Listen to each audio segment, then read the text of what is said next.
வேலை வேலைன்னு பிஸியாகவே இருந்த ஆண்கள் எல்லாம் இந்த பேண்டமிக் கை காலை கட்டி போட்டு ஹவுஸ் அரெஸ்ட் ஆக்கியிருக்கு. அதனால் அவங்க ரொம்பவே திணறி போயிருக்கிறாங்க.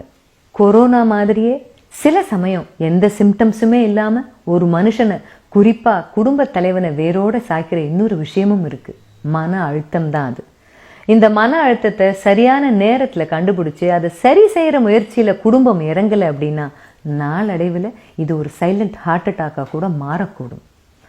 அன்பு, பாசம், காதல் இதை மட்டும் கிடையாது, மன அழுத்தத்தையோ அல்லது மன பாரத்தை கூட அவ்வளோ சுலபமாக ஆண்கள் வெளிப்படுத்திட மாட்டாங்க. எல்லாத்தையுமே தனக்குள்ளே வச்சுக்கிறது, நம்மளே சமாளிச்சுக்கலாம், தானே சமாளிச்சுக்கலாங்கிற எண்ணத்தில் ஆண்கள் தனக்குள்ளேயே அழுத்தி அழுத்தி வச்சுப்பாங்க. ஒரு காலகட்டத்தில் அதனுடைய அழுத்தம் தாங்காமல் அது வெடித்து வெளியில் செதறும் பொழுது அந்த பாதிப்புக்கு ஆளாகிறது அந்த குடும்ப தலைவன் மட்டும் கிடையாது, அவரோடு சேர்ந்து மொத்த குடும்பமும் அந்த பாதிப்புக்கு ஆளாகும். அப்படின்னா சத்தமே இல்லாமல் ஒரு குடும்ப தலைவனை வேரோடு சாய்க்கிற இந்த மன அழுத்தத்துக்கு மருந்தே இல்லையா அப்படின்னு கேட்க தோணும். கண்டிப்பாக மருந்து இருக்கு. அந்த மருந்தும் அந்த குடும்ப தலைவனோட குடும்பத்திலேயே தான் இருக்கு. நம்பிக்கை, இதுதான் மிகச்சிறந்த மருந்து.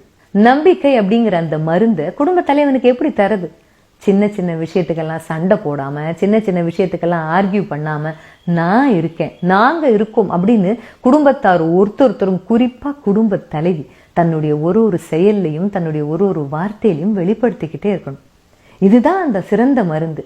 நாம மனசு விட்டு பேசும்போது தான் அவங்களுடைய மனசு விட்டு போகாம இருக்கும்.